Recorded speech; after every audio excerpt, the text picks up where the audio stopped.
पुरा टेन्सन लाग्यो अरे उहाँ उहाँ उहाँ उहाँ तान्दै आउँदै हुनुहुन्छ मलाई त ग्यास्ट्रिक छ ल के हुन्छ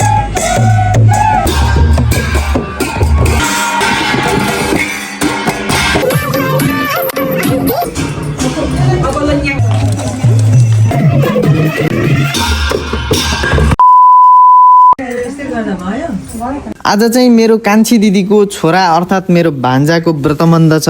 यहाँ लेडिज पार्टीहरू नेवारी पोसाक आकुपटासी लगाएर रेडी हुँदैछन्।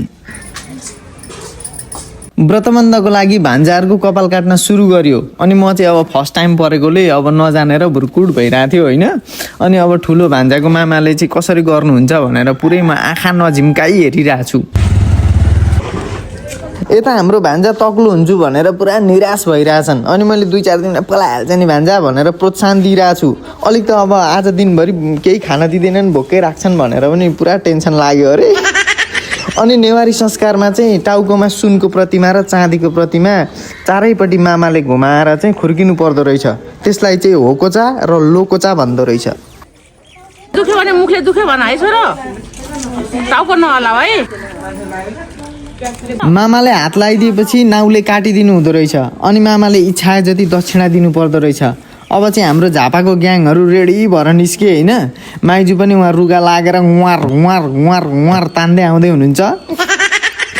अनि केही बेरमा यहाँ बाँसुरी टोलीहरू पनि आइपुग्नु भयो।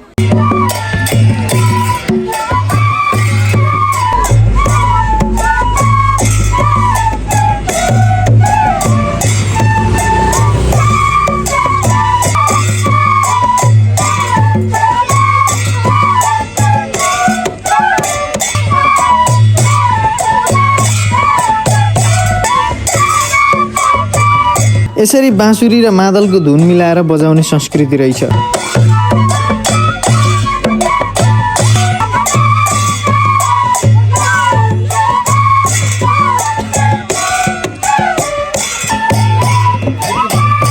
यो टोली चाहिँ फोटो खिच्न रेडी भएर बसेका छन्। मेकअप बिग्रिन्छ कि भनेर थोरै हाँस्दैछन्। हाम्री मन्ता दिदीको फेरि छुट्टै स्वाग छ होइन। यता माइजू फेरि भोज कति बेला खान पाइन्छ भनेर पुरा सिरियस भएर सोचिरहेछ हो। मलाई त ग्यास्ट्रिक छ ल के हुने हो गरेर हो खाना केही धुन्छ यार उसलाई।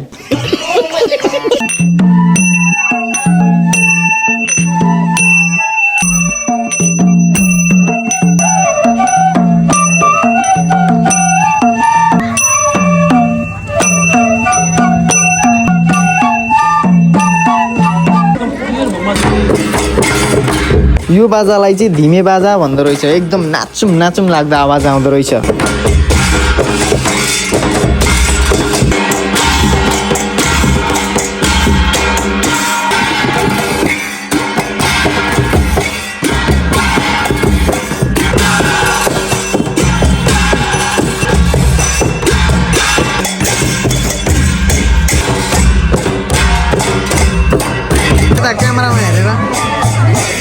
त्यसपछि व्रतबन्धको लागि भित्र पूजाआजा विधि सुरु भयो होइन। भान्जाहरूलाई लगौटी लगाउनको लागि भित्र लगियो। त्यसलाई लगौटीलाई चाहिँ नेवारी भाषामा कैटा भन्दो रहेछ। अनि यो सेतो सेतो योलाई चाहिँ किसल्ली भन्दो रहेछ। किसल्ली छ्या गर्ने अर्थात् किसल्ली चढाउने भन्ने परम्परा रहेछ। यो अचार अलिकति यहाँ सबैमा पर्ने के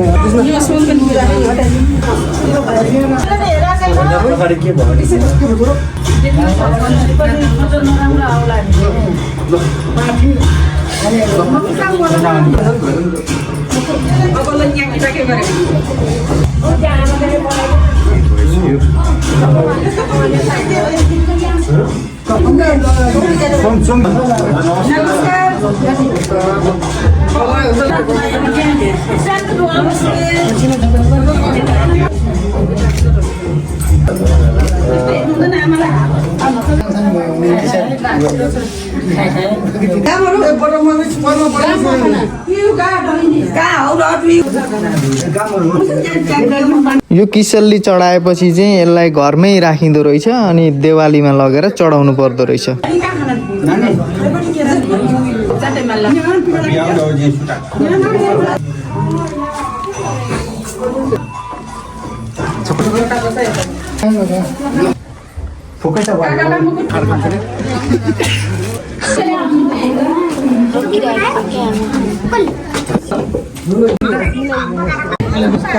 यो सेतो फेटालाई बेताली भनिँदो रहेछ।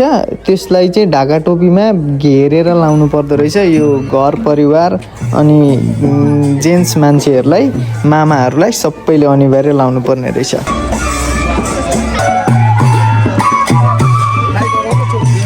अब व्रत बन्द गर्नको लागि त्यहाँ छेउमा गणेशको मन्दिर रहेछ अनि यसरी सबै जन्ती गए जसरी सररर हिँड्दै बाजा बजाउँदै नाच्दै नाच्दै मन्दिरसम्म गएर पूजा गरेर उतै व्रत बन्द गर्ने चलन रहेछ।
यसलाई चाहिँ फेरि 24 घण्टा बाउ चाहिन्छ हो।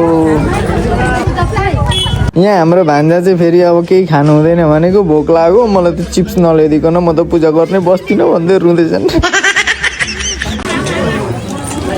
त्यसपछि भोजको कार्यक्रम सुरु भयो। भोज खाइसक्ने बित्तिकै यिनीहरू आइसक्रिम खान थाले अनि ऊ खाँदा खाँदा खाइसकेन छ अनि पुरा मलाई खोकी लाग्छ म खाँदिनँ भन्दै नाटक गर्दैछ।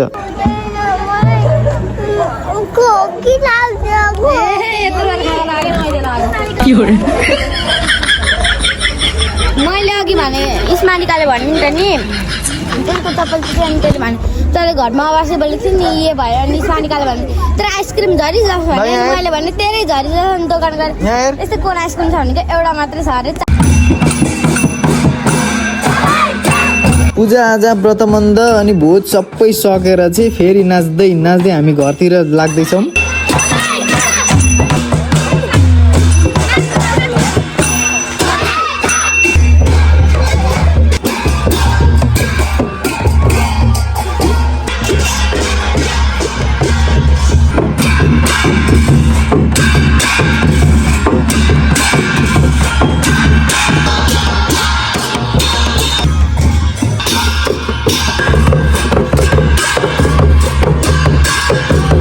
त्यसपछि बेलुका यसरी आफन्तजनहरूले सबैजनाले यसरी सगुन दिने चलन रहेछ अनि हामी यता मावलीको तर्फबाट मामा माइजूले सगुन दिँदैछौँ।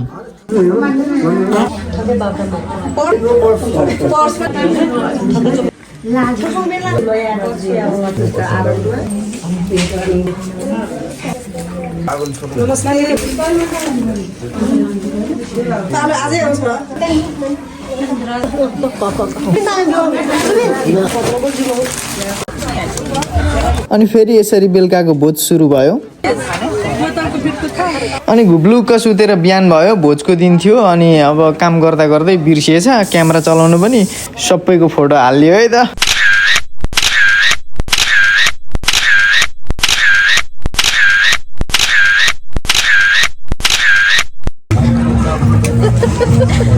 फेरि अर्को दिनको भोज सुरु भयो।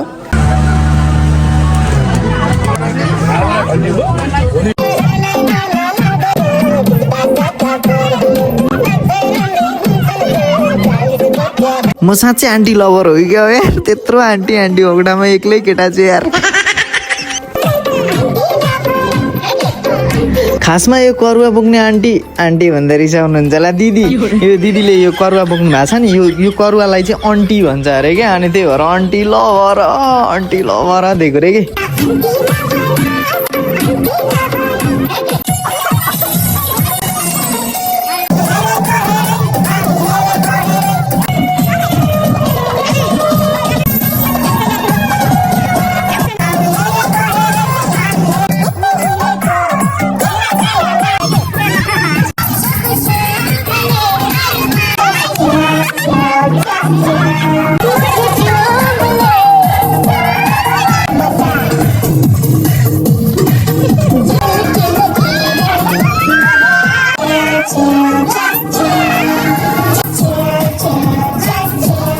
यता फेरि हाम्रो दाजुहरूको छुट्टै स्वाग छ हो। फेरि नानी तको तानी तको नानी इकु स्टाइलमा।